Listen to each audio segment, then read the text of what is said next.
Okay, तो पहले हम प्रार्थना करेंगे।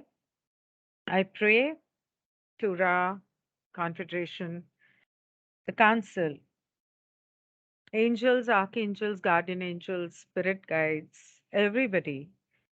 मैं उनसे प्रार्थना करती हूँ।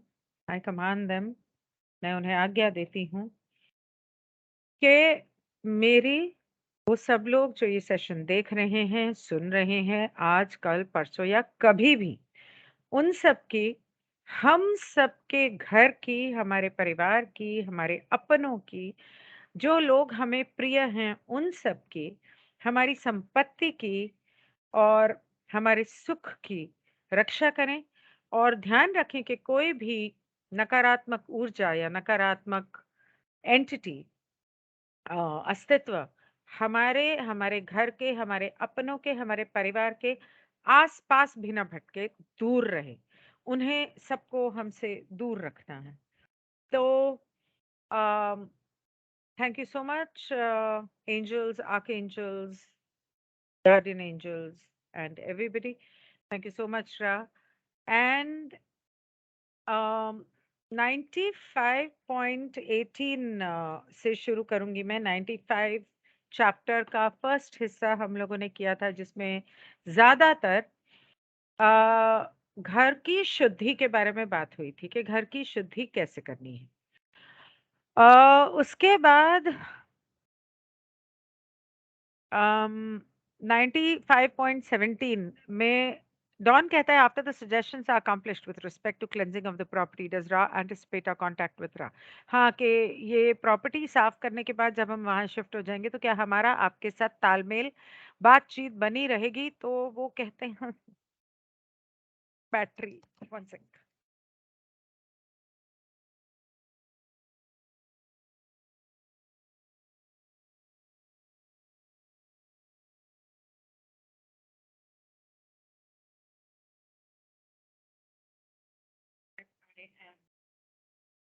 I started recording twice.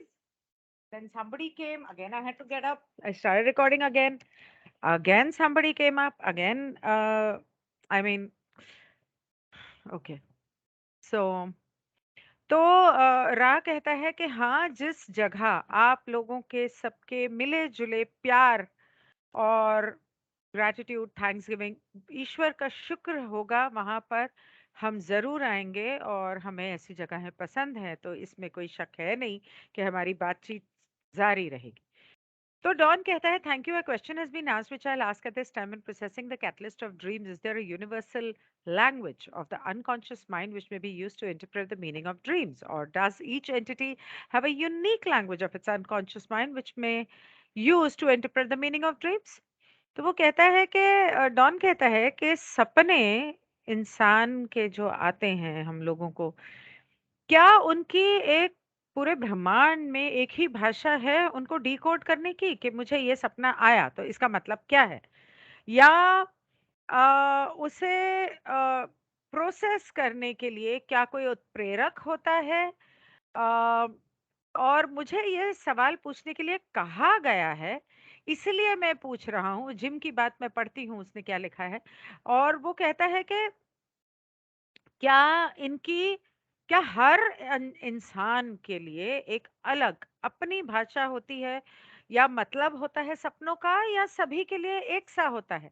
तो यहाँ पे लिखा है, Jim writes, it's my personal supposition that Ra enormously departs here from the consistent use of the term spirit as a spirit complex, and instead uses the term in the more colloquial sense of the spirit of God or the one creator. Ra provided us words, ये three यहाँ पे ऊपर वाले, अच्छा तो ये ऊपर वाले सवाल में था। Provided us words to use in conjunction with salt water and garlic to help cleanse our dwelling. In each instance, the one creator is mentioned as being part of this cleansing activity. So it seems quite reasonable to me that Ra is referring to the same creator in this question. We had done our part as mind, body, spirit complexes, and now the spirit creator would do its part. तो वो मैं पिछले session में शायद बता चुकी हूँ। तो रा कहता है there is what might be called a partial vocabulary of the dreams due to the common heritage of all mind body spirit complexes. Due to each entity's unique incarnational experiences, there is an overlay which grows to be a larger and larger portion of the dream vocabulary as the entity gains experience. तो रा कहता है कि इसकी सपनों की एक भाषा होती है जो आम तौर पे सबके लिए एक सी है, सभी के लिए जन्मों जन्मों से एक सी ही है।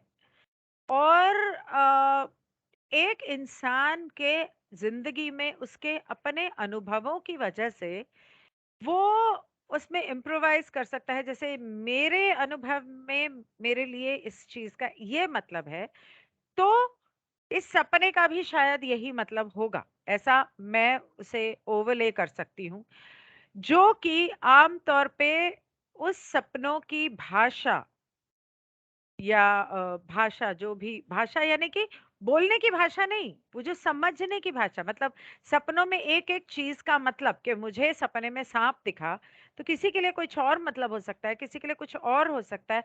जिस इंसान को बचपन में साँप ने काटा था, उसके लिए कुछ और मतलब होगा, और जिसकी जो मेडिटेशन करता है, उसकी कुंडलिनी खुलने वाली है, उसके लिए कुछ और मतलब होगा।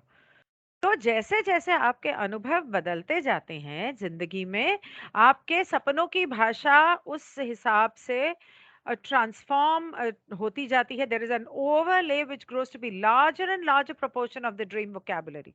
वो बढ़ सपनों की भाषा बढ़ती जाती है और बदलती जाती है। तो I did share the screen, right? या। सो Don कहता है, okay, thank you. In the last session, you made a statement about an immature male meeting a female with respect to what occurred because of the whale.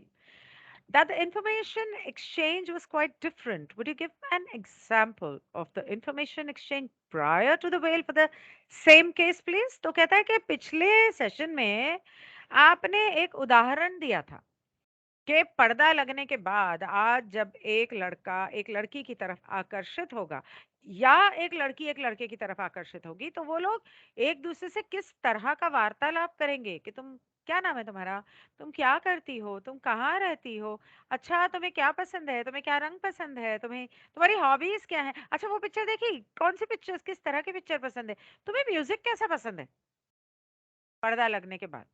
तो Don कहता है कि पर्दा लगने से पहले इस तरह के 2 लोगों में जो अभी इमैच्योर, मतलब कि कुछ 15-16 साल के होंगे, 17 साल के होंगे, तो ये दोनों जब एक-दूसरे की तरफ आकर्षित होंगे, तो इन लोगों के बीच में किस तरह की वार्तालाप होगी? उसका कोई उदाहरण दे सकते हैं आप मुझे? इन्हीं 2 लोगों के बीच में। तो रा कहता है कि इसी केस में अगर ऐसा पर्दा लगने से पहले होता, तो आम तौर पे उनका रूट चक्र जो है वो एक्टिवेट हो गया होता। हाउ डू आई से दिस, मतलब के दोनों की संभोग की इच्छा जागृत हो गई होती, and the communication would far more likely have been to the subject of the satisfying or wow, okay, really, और पर्दा लगने से पहले वो एक दूसरे से ये बात करते कि तुम्हें संभोग के दौरान क्या पसंद है, तुम्हें मैं कैसे खुश कर सकता हूँ, या तुम्हें और जागृत कैसे कर सकता हूँ। Um, when this had occurred, other information such as the naming could be offered with clear perception. और तब जब ऐसा होता, तो बाकी चीजें जो जैसे नाम वगैरह ये वो अ, सफाई से समझे जा सकते थे, खुद ही इंसान समझ जाता था। ये मुझे यही समझ में आया इसमें। तो satisfying of the red ray sexual impulse. It is to be noted that the catalyst which may be processed by the pre-veil experience is insignificant compared to the catalyst offered to the thoroughly bemused male and female after the veil. The confusion with the situation simplistically, though it is offers, is representative of the efficiency of the enlargement of the catalytic process occurring after the welling. वो कहता है कि एक बात का ध्यान रखो कि ये जो उत्प्रेरक लगाए गए हैं और ये जो उत्प्रेरकों को प्रोसेस किया जाता है, उत्प्रेरकों के ऊपर काम करते थे पर्दा लगने से पहले, उसका जो अनुभव होता था वो अब जो पर्दा लगने के बाद जो उत्प्रेरक लगाए गए हैं वो इन दो पर्दा लगने के बाद के जो लड़का और लड़की थे, जो एक दूसरे से वार्तालाप कर रहे थे कि अच्छा तुम्हारा नाम क्या है, तुम कहाँ रहती हो, काम क्या करती हो, ये जो उत्प्रेरक का अनुभव है वो बहुत ही अलग है। और पहले वाले जो अनुभव थे पर्दा लगने से पहले के, इस अनुभव के सामने तुच्छ है, तुच्छ मतलब कुछ भी नहीं है, एक चूटी के समान है इस पहाड़ के सामने। So the confusion which this situation, simplistic though it is, offers is representative of the efficiency of the confusion which the situation, simplistic although it is, offers is representative of the efficiency of the enlargement of the catalytic process occurring after the veiling. वो कहता है कि पर्दा लगने के बाद बहुत सारी कंफ्यूजन हुई, किसी को कुछ पता ही नहीं था, हर चीज को ढूंढने की, पता करने की अम, कोशिश करते रहते हैं ये अब पर्दा लगने के बाद। हालांकि ये बहुत छोटी-छोटी मामूली सी बातें हैं, लेकिन ये उनके उत्प्रेरक लगने के और उत्प्रेरक को पार करने के काबिलियत के प्रतिबिंब मात्र हैं, मात्र प्रतिबिंब हैं। मतलब अ, ये भले जैसे फॉर एग्जाम्पल मुझे ऐसा लगेगा कि जो इंसान जैसे रहा है, उसने पर्दा लगने से पहले वाले ऐसे दो लोग देखे हैं जो एक दूसरे को देखकर आकर्षित हुए और सीधे सीधे पॉइंट पे आ गए कि बॉस तुम्हें तुम्हें what do you like in bed, तुम्हें किस तरह से मैं लुभाऊं ताकि तुम हरे चक्रों को खोलूं और तुम्हें हाउ डू आई से दिस अच्छा लगे और तुम्हें कैसे खुश कर सकता हूँ बेसिकली। और एक वो रहा जिसने वो सब एक अनुभव किया है और दूसरी तरफ ये अनुभव कर रहा है कि वो शुरू ही हो रहे हैं कि है कितनी सुंदर है, इसकी आंखें कितनी सुंदर है। पहले वाले लोग तो क्योंकि एक दूसरे का दिमाग पढ़ लेते थे तो एक दूसरे की ऊर्जा पढ़ लेते थे, तो उन्हें पता होता था कि इसका दिल कितना सुंदर है, इसके इसको कितना ज्ञान है और इसने मेडिटेशन करके अपने चक्रों को किस तरह से खोल लिया है। आज की डेट में तो कुछ पता ही नहीं चलता किसी की ऊर्जा का, किसी के शक्ल पे कुछ और लिखा है, उसका दिल कुछ और है, उसका दिमाग कुछ और कहता है। तो एक इंसान को पढ़ने में उम्र लग जाती है और शादी के 20 साल बाद आपको पता चलता है जिस पति को मैं क्या समझ रही थी या शादी से पहले क्या समझा था और शादी के बाद क्या निकला, शादी के 20 साल बाद तो कुछ और ही निकला ये तो मतलब मैं तो सपने में भी नहीं सोचा था। तो एक इंसान को समझने में और पढ़ने में सारी उम्र निकल जाती है। और ये हालांकि उस समय में जब एक आदमी और औरत एक दूसरे की तरफ आकर्षित होते हैं, बहुत ही मामूली सी बात है, लेकिन उसका अनुभव कितना गहरा है और रचेता को कितने अनुभव दे रहा है। मसलन एक उदाहरण देती हूँ, अगर पर्दा नहीं लगा होता तो शादी से पहले, मैं अपना ही उदाहरण देती हूँ, मैं हमेशा क्यों किसी और का दूं, हमेशा अपना ही देती हूँ क्योंकि मुझे मेरी जिंदगी का पता है। मुझे पता होता कि अच्छा ये आदमी देखने में तो बड़ा मतलब ठीक ठाक ही है, लेकिन इसका दिल बड़ा ऐसा है, ऐसा सा है, इसकी सोच बड़ी घटिया सी है, ये ऐसा है वैसा है। मैं उदाहरण दे रही हूँ, मैं सच में नहीं कह रही हूँ, मतलब मैं सिर्फ एक उदाहरण है प्लीज। तो तब मुझे वो पता चल जाता। जैसे मुझे जब मैं किसी से मिलती हूँ तो उनकी ऊर्जा कितना भी हैंडसम हो, ठीक है, आकर्षण अपनी जगह है, लेकिन कुछ लोगों की ऊर्जा मुझे उनसे दूर रखती है कि मुझे बात ही नहीं करनी है ऐसे बंदे से। पता नहीं क्यों। हाँ, अच्छा होगा, बात करने में अच्छा है या बात करने में अच्छी है, सुंदर है, पैसे वाली है, जो भी है, नॉट इंटरेस्टेड यार, नहीं बात करनी है। क्योंकि कोई एक ऊर्जा मुझे वो मेरी ऊर्जा के साथ अलाइन नहीं होती। एक अगर मुझे ऊर्जा समझ में नहीं आती, भले जितनी थोड़ी-सी, जिस हद तक भी आती है, बहुत थोड़ी-सी आती होगी, जितनी भी आती है, वो भी नहीं आती होगी, तो मैं तो ल मतलब लुभ लुभा ले कोई इंसान मुझे और धोखा भी दे दे और उसके बाद फिर कोई रिश्ता किसी दोस्त के साथ ही सही, लंबा होने के बाद जब अ, पीठ में छुरा भोंक दिया, तो फिर मुझे पता चले कि अच्छा मैं तो इससे ये समझती थी, ये तो ऐसे निकली। और और 5-6 साल बाद फिर और उसकी एक असलियत पता चले। तो रचेता जो मेरे अंदर है उसको कितने सारे अनुभव हो गए। पहले तो पर्दा लगा था, पता था ना ना ना ना ये प्याज लहसुन वाला है भाई, इससे दूर रहो, तो दूर ही रहे, तो कोई अनुभव ही नहीं हुआ। अब समझ में आया? पता नहीं। तो वो कहता है डॉन कहता है for the conditioning of the meeting after the veiling process either entity will choose as a function of its previous biases or shall I say will choose as a function of card 4 the experience card 4 uh, card for the experience. This is card for the emperor, the experience. The way in which it will approach or handle the situation with respect to polarity, therefore producing most probably, more catalyst for itself along the chosen path of polarization. Would Ra comment on this statement? The statement is correct. Oh, तो don पूछता है, अच्छा तो मैं ये समझने की कोशिश कर रहा हूं कि पर्दा लगने के बाद इस मिलाप में जो लड़का और लड़की मिलते हैं, इसमें शर्त ये होगी कि दोनों में से कोई भी अपने झुकाव के हिसाब से आ, चुनेगा कि मुझे ये इंसान पसंद है या नहीं है, या यूं कहूं कि जो कार्ड 4 में एम्परर वाले कार्ड में जो अनुभव है आर्किटाइप ऑफ माइंड का, मतलब अ, ज, ज,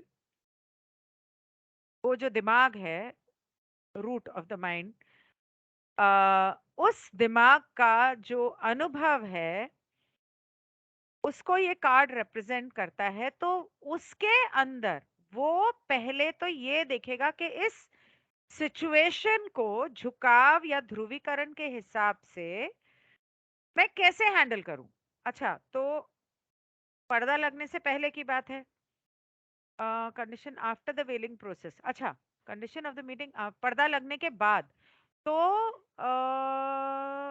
पर्दा लगने के बाद वो ये उसके जो अनुभव रह चुके हैं पहले, उसके हिसाब से, जैसे फॉर एग्जांपल एक आदमी है, एक कोई है जो इन वीडियोस के ऊपर कमेंट करते हैं बहुत उल्टे सीधे, पता नहीं, वो रिसेंटली उनका कुछ कमेंट था कि औरतें तो और लड़कियां तो सारी ऐसी होती हैं, धोखा देती हैं। अरे ये आपका अनुभव रहा है, आपने धोखा खाया होगा, इसका मतलब ये नहीं कि सभी ऐसे होते हैं।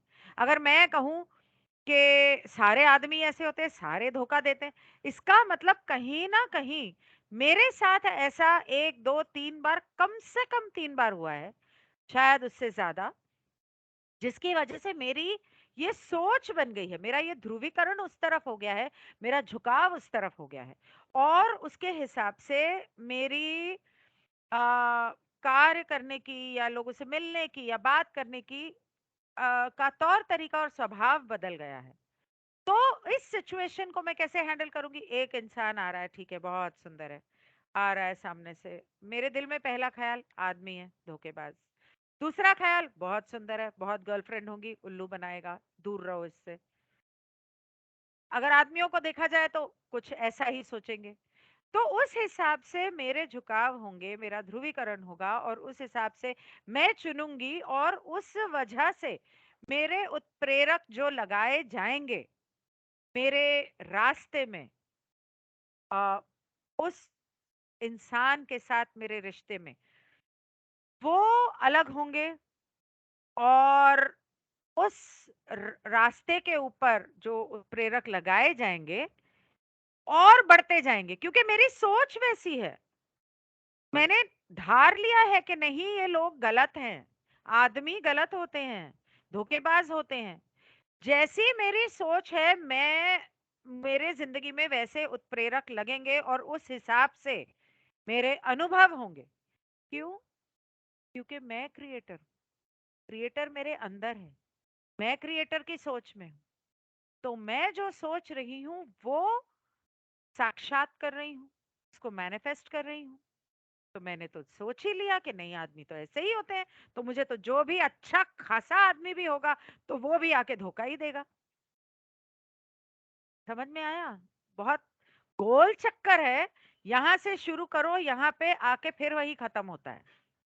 ओके। तो रा कहता है हाँ तुम सही कह रहे हो।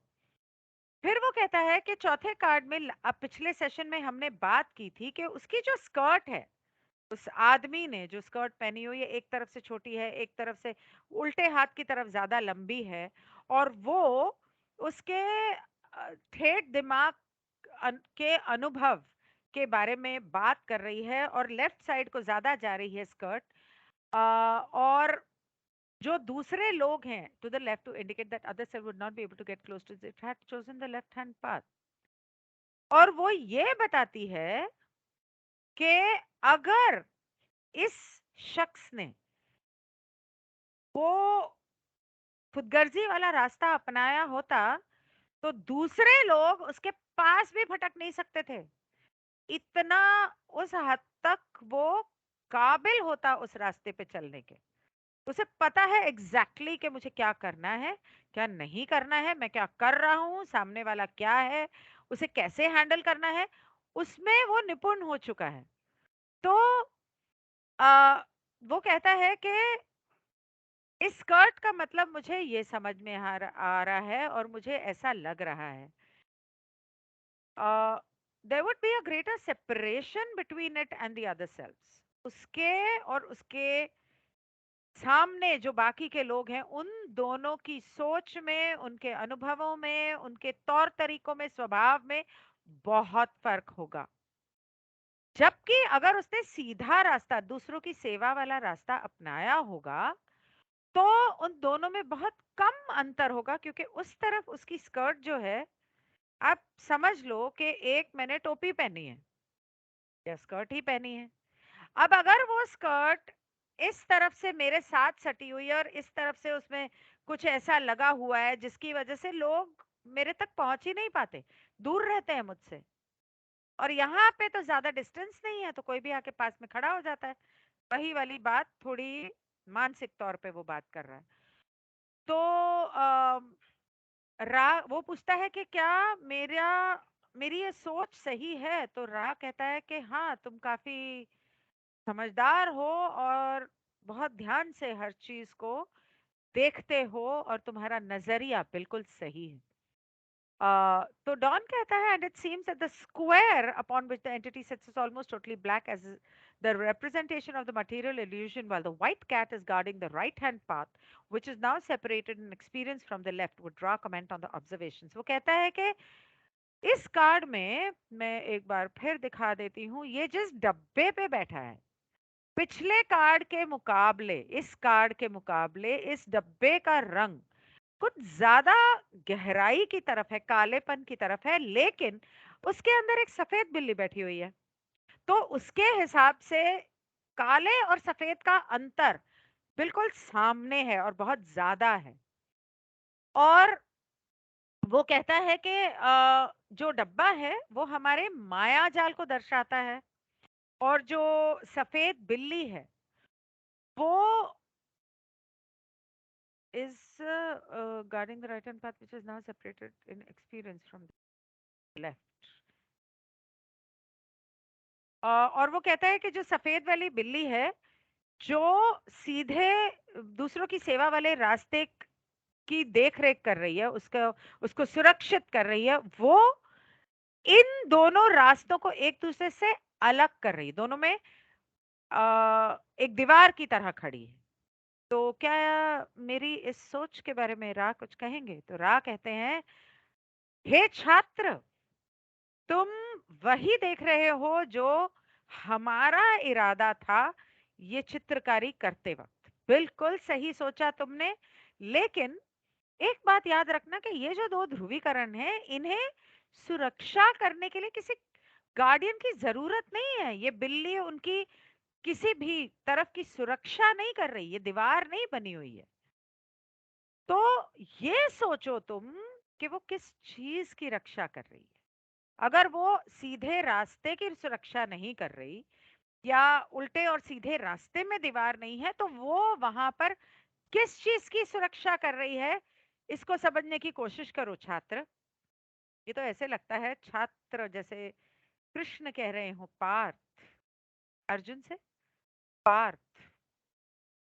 तो डॉन कहता है कि what I meant to say was that the entity is guarded along the right hand path once it is chosen from effects of the material illusion that are of the negative polarity.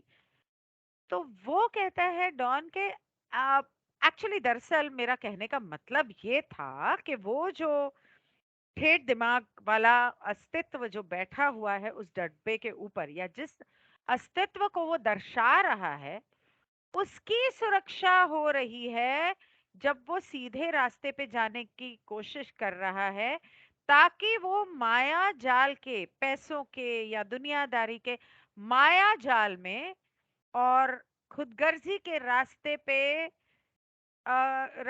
खुदगर्जी के रास्ते के असर से बच जाए। उसके ऊपर उन चीजों का, अच्छे रास्ते पे बुरे रास्ते पे, इस रास्ते पे चलते वक्त इन चीजों का उस पे असर ना हो। तो एक तरह से दीवार ही बनी हुई कह रहा है वो। लेकिन उस अस्तित्व की जो उस डिब्बे पे बैठा हुआ है या जिस ठेठ दिमाग को वो दर्शा रहा है, तो रा कहता है कि अब तुमने बिल्कुल सही समझा।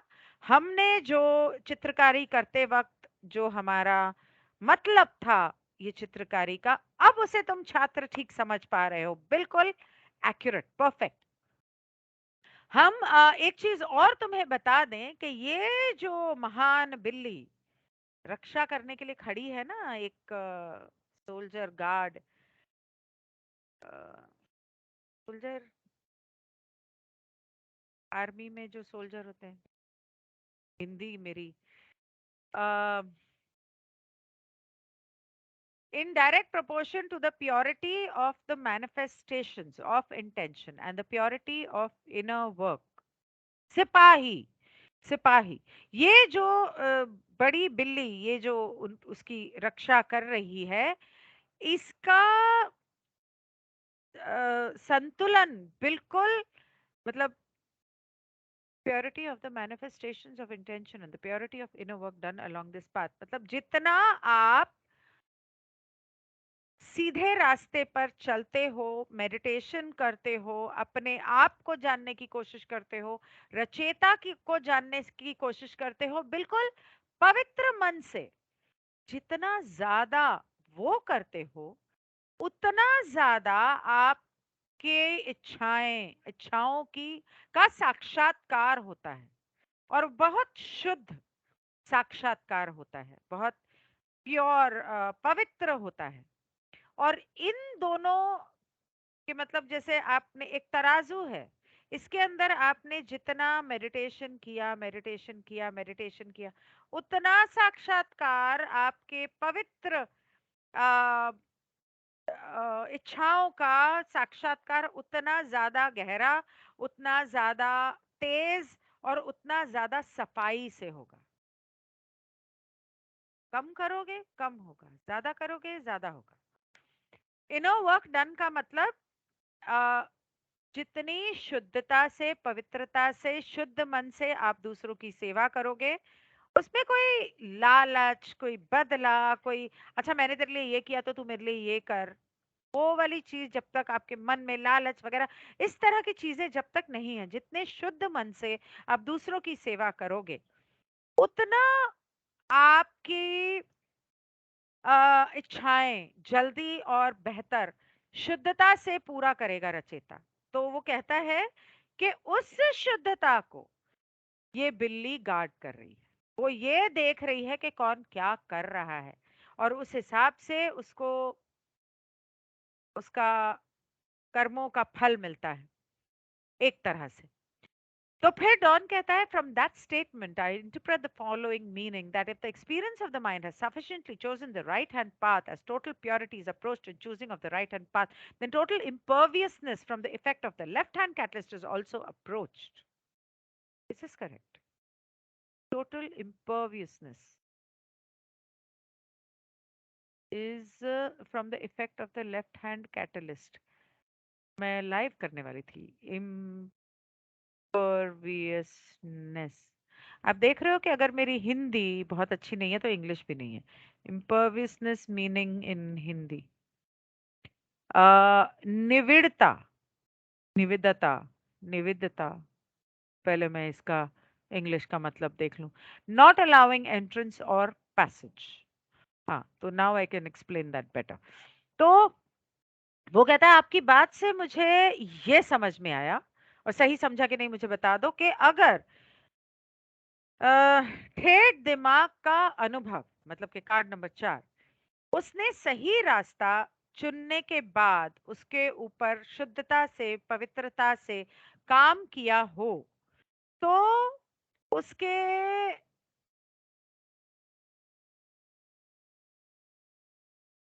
उसके मतलब जो उत्प्रेरक लगते हैं, लेफ्ट हैंड मतलब गलत रास्ते पे चलने वाले जो उत्प्रेरक उसके जिंदगी में लगाए जाते हैं, उसके सामने बार बार कुछ ऐसे उत्प्रेरक लगाए जाते हैं कि वो हार के गलत रास्ता चुन ले, लेकिन फिर भी वो शुद्ध मन से सही रास्ता चुनता है। उसका जो असर होता है, आ, उसकी वजह से वो उस गलत रास्ते पर नहीं जाता।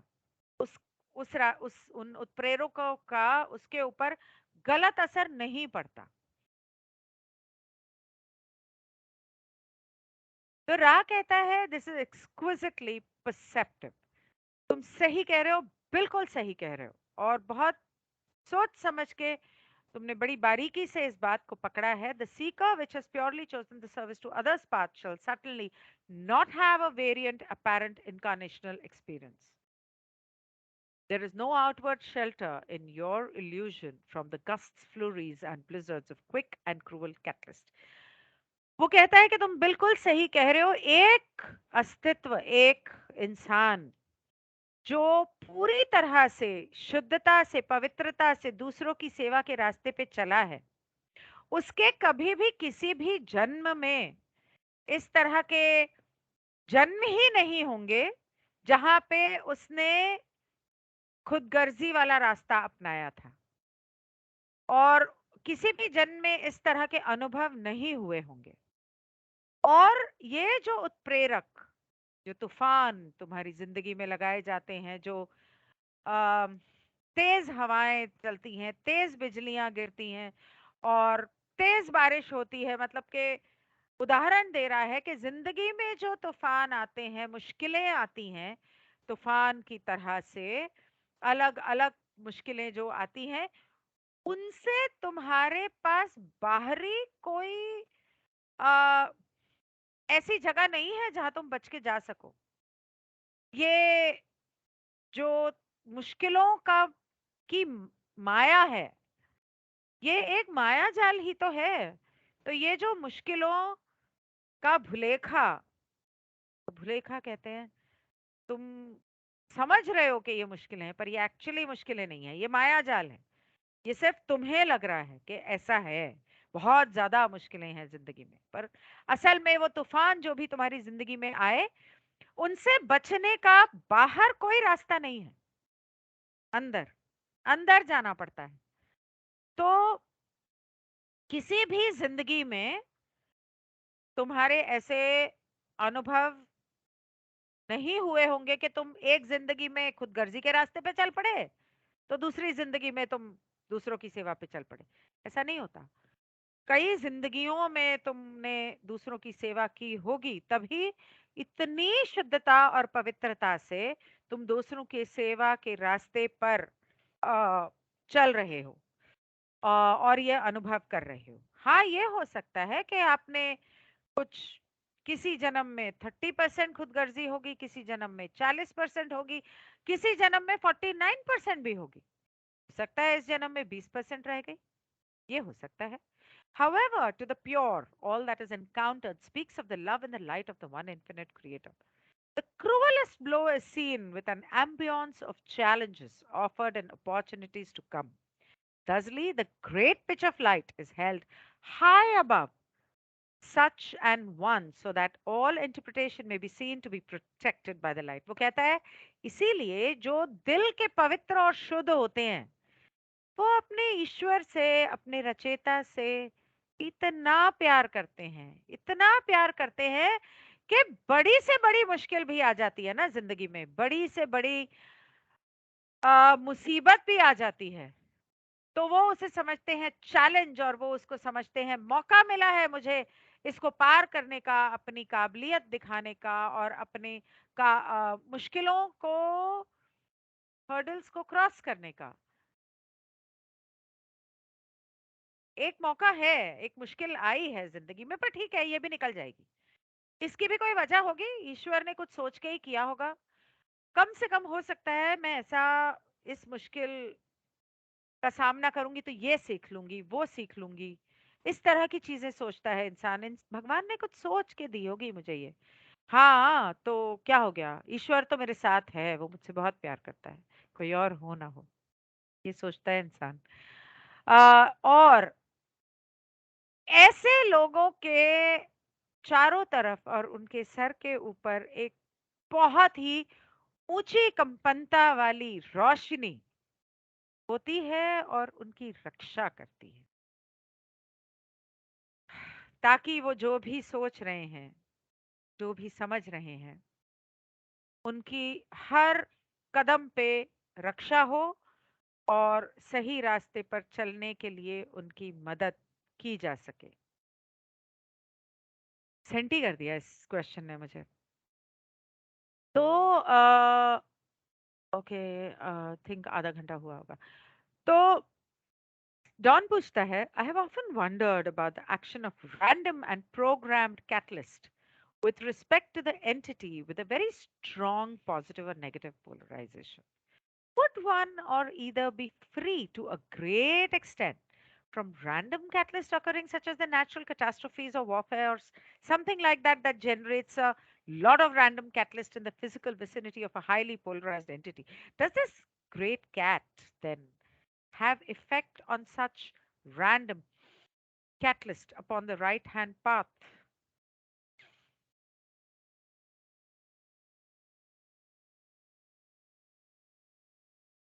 खाने की खुशबू बहुत अच्छी आ रही है, लगता है घी में तड़का लगा है। 100 बार मना किया है मत लगाया कर। फिर डॉन कहता है, मैं कई बार सोचता हूँ कि ये जो एवे ही अ,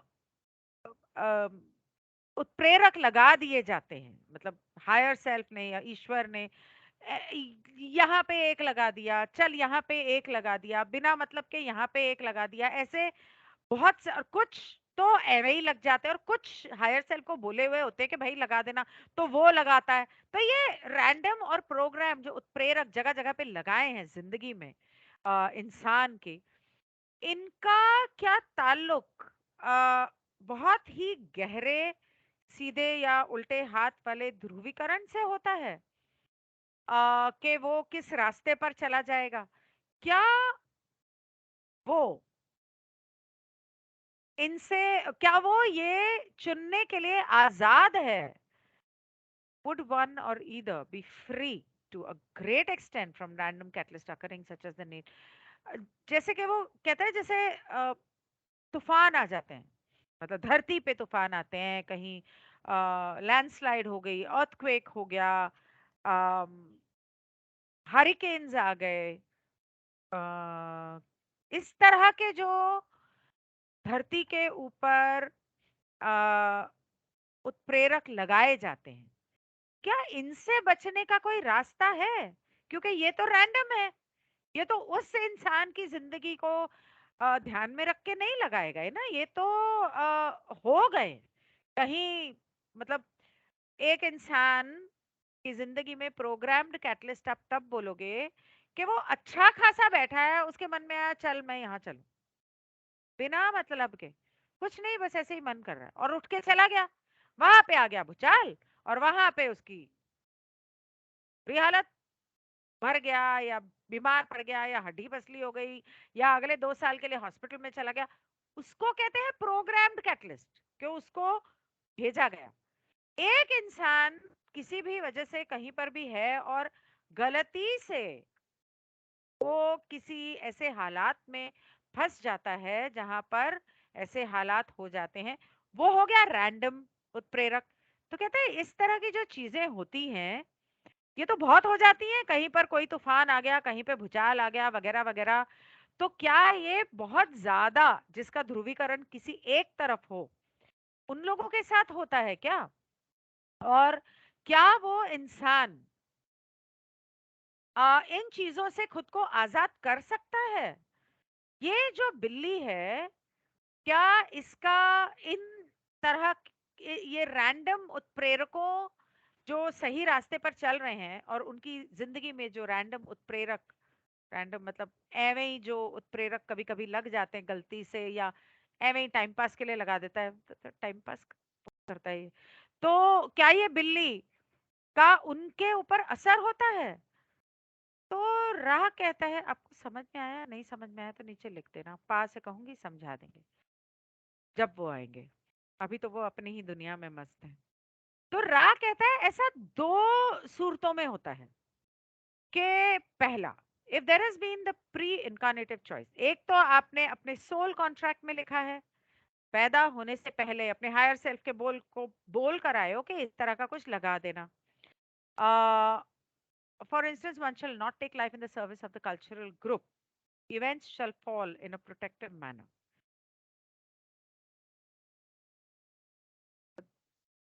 that in the instance one shall not take life in the service of the cultural group shall fall। तो वो कहता है जैसे कि आप एक ऐसी सभ्यता में पैदा हुए जहां आपने तो ये दूसरों की सेवा के रास्ते पे हो, तो आपने तो हायर सेल्फ को बोला हुआ है कि भाई किसी भी सूरत में मेरे हाथ से खून नहीं होना चाहिए। तो अगर आपने गलती से किसी ऐसी सभ्यता में पैदा हो गए हो जहां पे ऐसा किया जा रहा है, तो आपकी जिंदगी में इस तरह के उत्प्रेरक लगा दिए जाएंगे जहां कोई आपको बोल रहा है कि इसको मार, और कुछ ना कुछ ऐसा हो जाएगा कि आप वो नहीं कर पाओगे। तो आपको बचाने के लिए वो उत्प्रेरक लगाए जाएंगे। बहुत ही बढ़िया चीज है ये तो। दूसरा बात याद आ गई मुझे ये पढ़ के, बहुत बचपन की, छोटे छोटे से दिल कांप गया था मेरा जब मैंने किसी को देखा था ऐसा काटते मारते हुए। तो दूसरा वो कहता है कि एक अस्तित्व, एक इंसान is able to dwell completely in unity. The only harm that may occur to it is the changing of the outward physical yellow ray vehicle on into the more light-filled mind-body-spirit complexes vehicle by the process of death. All other suffering and pain is as nothing to one such as this. ओ, अच्छा। तो वो कहता है कि दूसरा ये है कि एक इंसान पूरी तरह से अ, एक हो, एकता, एक के साथ, रचयिता के साथ पूरी तरह से एक है, और उसके साथ ये हुआ कि कोई ऐसी कोई ऐसी चीज हो गई, कोई ऐसा हादसा हो गया कि उसका शरीर जो है वो मर गया, और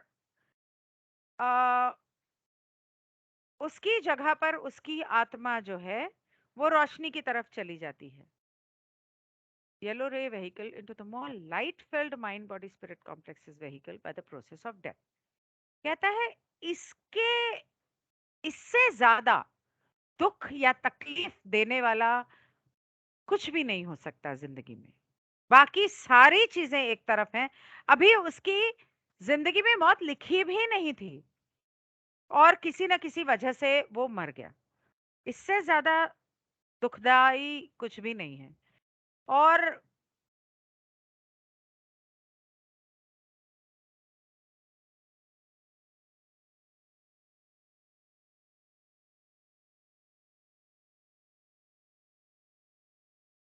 we may note that this perfect configuration of the mind, body, and spirit complexes while within the third density vehicle extraordinarily rare. और मैं सिर्फ ये दोबारा पढ़ने की इसलिए कोशिश कर रही हूँ कि कहीं मैं गलत तो नहीं हूँ, मैं सही तो बोल रही हूँ ना, मैं गलती से भी गलती नहीं करना चाहूंगी। Archangel Shamil and Gabriel, please help me to decode this sentence and understand it completely so that I can explain it correctly. हाँ, हाँ। तो वो कहता है कि हम तुम्हें ये बता दें कि ये जो शरीर का, दिमाग का और आत्मा का जो बहुत ही सही तरीके से जो ईश्वर ने ये बनाया हुआ है अस्तित्व, ये इस तीसरी घनत्वता में ये जो तुम्हारा शरीर है ना, ये एक जरिया है, एक माध्यम है। ये बहुत ही कम मिलता है। तो ये हमें कहेगा तो हम तो कहेंगे यहाँ तो लाखों करोड़ों अरबों खरबों पॉपुलेशन बढ़ती जा रही है भाई, तो तू क्या हाँ रेयर बोल रहा है। पर वो कह रहा है कि ब्रह्मांड की बात कर रहा है कि ये जो परफेक्शन तीसरी घनत्वता में तुम्हारे दिमाग, शरीर और आत्मा का है, ये बहुत ही रेयर है, बहुत सुंदर है अपने आप में। आ, एक अजीबोगरीब चीज है, एक रचेता की सुंदर कल्पना है। और ऐसा उसने कहा। तो डॉन कहता है, am I to understand then that there is no protection at all if the experience of the mind has become negative and the negative path is traveled? All random catalysts may affect the negatively polarized individual as a function of the statistical nature of the random catalyst. Is this correct? तो Don कहता है, अच्छा, तो क्या मैं ये समझूं कि अगर वो ठेठ दिमाग गलती से गलत रास्ते पे निकल गया तो उसकी रक्षा करने वाला कोई भी नहीं है, उसको सही रास्ते पे लाने वाला कोई भी नहीं है। ये जो एवे टाइम पास के लिए जो उत्प्रेरक लगा दिए गए हैं उसकी जिंदगी में, वो उसके ऊपर इस तरह से असर करेंगे अ, जैसे कि एक आम उत्प्रेरक करता है। कोई उसे खींच के वहां से सही रास्ते पर नहीं लाएंगे वो। जैसे इस रास्ते पर चलो तो एक उत्प्रेरक लग गया, तो आपने वो रास्ते पे जाने के बजाय फिर भी ये रास्ता चुना।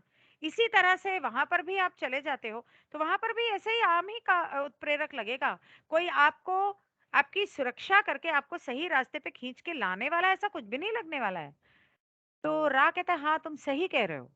और तुम्हें हम ये भी बता दें कि तुम्हारे बहुत सारे कुछ लोग इस समय पर इन चीजों से बचने की कोशिश कर रहे हैं। पराठा बनाया क्या? तो घी किसमें लगाया? तो सॉरी तो देर से आती है, इसको बोला है 5:30 बजे आया कर, सुनती नहीं, क्या करूं। तो मेरे सेशन के बीच में मुझे बातें करनी पड़ जाती हैं। तो वो कहता है कि तुम्हारे कुछ लोग इस समय इस धरती के ऊपर जगह ढूंढ रहे हैं बचने की। वो फंस गए हैं उल्टे रास्ते पर और वो अब परेशान हैं कि हम क्या करें, कहाँ जाएं। This is due to the lack of protection when service to self is invoked. उस रास्ते पर तुम्हारी रक्षा करने वाला कोई नहीं है। उस रास्ते पर निकल गए तो करो गुलामी, करो वो पैसे वालों की गुलामी, या जैसे कि आजकल की डेट में कर रहे हैं सब लोग, एमएनसी में काम कर रहे हैं, बड़े बड़े कंपनीज में काम कर रहे हैं, गुलामी कर रहे हैं बड़े बड़े पैसे वाले लोगों की। वो सब लोग तो सर्विस टू सेल्फ वाले हैं, खुदगर्जी के रास्ते पर चल रहे हैं, और आप कर रहे हो उनकी नौकरी। करो। कमाओ पैसा। तो इसी वजह से मैंने अपने बेटे को बोला था नौकरी नहीं करेगा तो रहने दे, कोई जरूरत नहीं है, नहीं करनी नौकरी। तो वो कहता है कि आज की डेट में तुम्हारे इस धरती पर तुम लोगों में से कुछ लोग हैं जो ढूंढ रहे हैं कि हमें कोई आके बचा लो, और एक बार इस रास्ते पर निकल गए तो बेटे निकल गए, लग। तो डॉन कहता है सॉरी, लग गई वाट कहने वाली थी।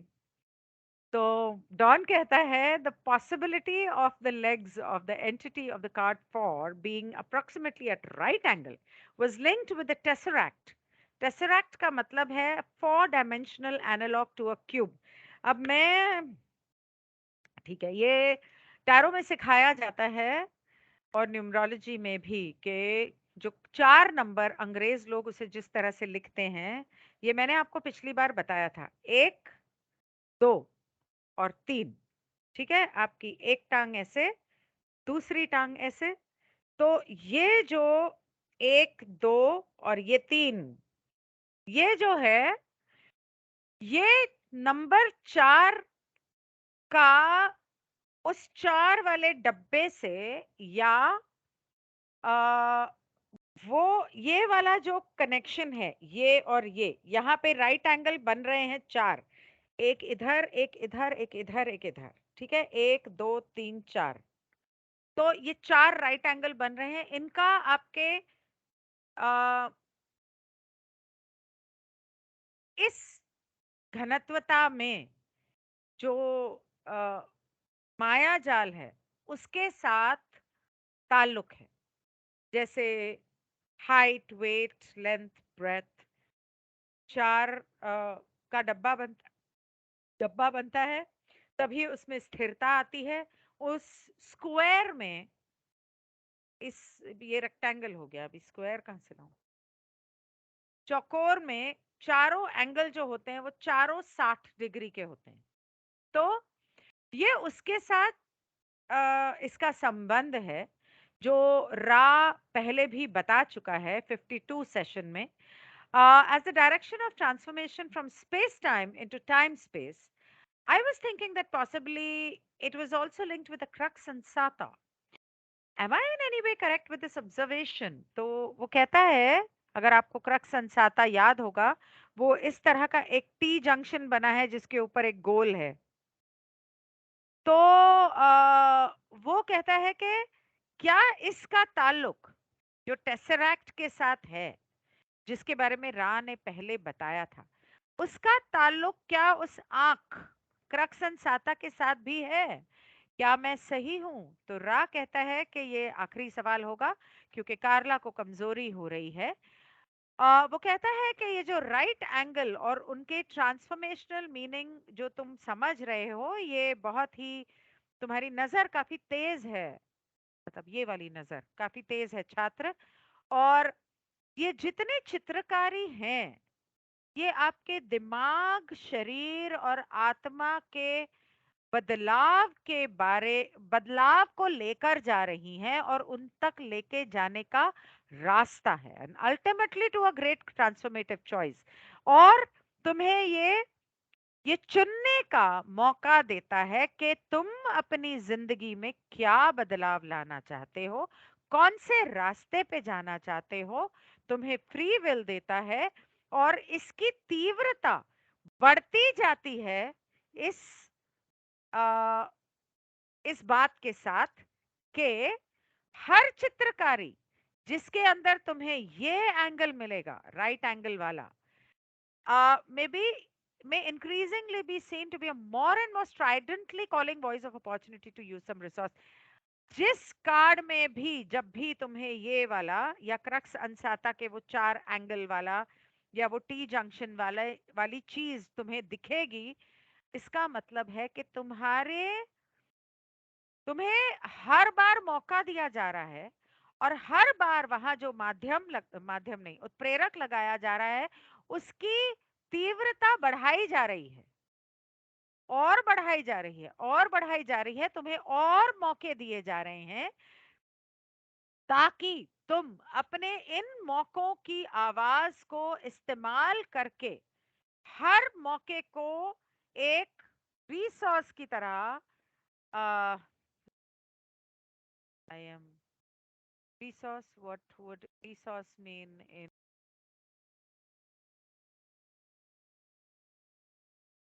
resource का stock supply action strategy Hindi संसाधन। तो इसको एक संसाधन संसाधन के तौर पे तुम इसको इस्तेमाल करो और rate transparency increasing conservative side angle may increase in friendly calling voice as you plan observe and further images the brand work. Be it experience, as you now observe, or further images for the grand work of the adept, which builds towards transformation using the spirit's bountiful shuttle to intelligent infinity. Okay, ये दोबारा पूरा समझाती हूँ क्योंकि बहुत टुकड़ों में आया है। पा होते तो बोलते मैम टुकड़ों टुकड़ों में आया, इसका जरा सार बता दो, मोटा मोटी बता दो, कहते हैं वो। तो वो कहता है कि ये जब भी तुमने ये जो राइट एंगल के बारे में बात की, ये तुम्हारा नजरिया बिल्कुल सही है, बहुत शार्प दिमाग के हो, तेज दिमाग के हो। और ये जब भी आता है, ये आपके अस्तित्व को एक बदलाव की तरफ लेकर जाता है और आपको एक बहुत ही गहरा मौका देता है, मौका, बड़ा मौका देता है ये चुनने का कि आपको कौन सी तरफ जाना है। और जैसे जैसे आप आगे बढ़ते जाते हो, आपके उत्प्रेरक लगा इस कार्ड में, आपने अपना सही रास्ता चुना, आप आगे बढ़े, फिर किसी कार्ड में ये दोबारा वो आंख या ये राइट एंगल वाली चीज आई, फिर से उत्प्रेरक लगा, वो उत्प्रेरक पहले वाले से ज्यादा गहरा और तेज होगा और मुश्किल थोड़ी सी बढ़ा दी जाएगी ताकि आपको आपकी परीक्षा एक तरह से, ऐसा मुझे लगता है, इसमें नहीं कहा, ली जा रही है ताकि आपके अनुभव और अ, गहरे होते जाएं और इसके अंदर आपको इसे, इन उत्प्रेरकों को एक संसाधन के तौर पे इस्तेमाल करना है और अपने रास्ते पे चलते जाना है। उस काम करने के लिए, मतलब कि खुद को, जब आप मेडिटेशन करते हो, अपने अंदर अपने आप को ढूंढने निकलते हो, ईश्वर की खोज में निकलते हो, उसे जानने के रास्ते पे निकलते हो, तो आप ये जो काम आप कर रहे हो, इसमें जैसे जैसे आप एक परफेक्शन पाते हो, परफेक्शन को हिंदी में क्या बोलते हैं, मैं एक वंस एंड फॉर ऑल देख लूं क्योंकि मैं कभी भी नहीं समझ पाती हूँ। परफेक्शन इन हिंदी इज, अबे परफेक्शन बोला था, परफेक्शन इन हिंदी पूर्णतः, पूर्णतः जब पूर्णता, जब आप पूर्णता पा लेते हो किसी भी चीज को करने में, आप इतने सही हो जाते हो कि आप पूर्णता पा लेते हो, वो धीरे धीरे तब वो आपकी आत्मा का एक तरह से शटल बन जाता है, रॉकेट बन जाता है। आप ट्रेन से शुरू हुए, फ्लाइट में बैठे, फ्लाइट के बाद जब आपने पूर्णता पा ली उस ईश्वर को जानने के रास्ते पर निकलने की, सही रास्ते दूसरों की सेवा के रास्ते पे, एक तरह से ये धीरे धीरे आगे चल के आपके लिए रॉकेट बन जाता है सीधा ईश्वर तक पहुंचने का, आपकी अनंत बुद्धिमानता तक पहुंचने का। तो डॉन कहता है कि हम कार्ला को कैसे ठीक कर सकते हैं, worsening of the distortion support group. Okay, तो ये हुआ 95 सेशन खत्म। और I hope I was able to explain to you, and I am sorry about all the confusion that I have because of Pa not being here. Actually इसका इन chapters का ताल्लुक tarot के साथ ज़्यादा था, इसलिए हम लोगों ने ये अपॉर्चुनिटी ले ली कि ठीक है। Anyway, thank you so much for watching and any questions. अगर आप रा ग्रुप में हैं तो आप ऑब्वियसली उसमें पूछ सकते हैं, नहीं है तो आ जाओ टेलीग्राम पे रा ग्रुप में, और नहीं तो फिर इसके नीचे कमेंट करके पूछ लो। Thank you, good bye. Recording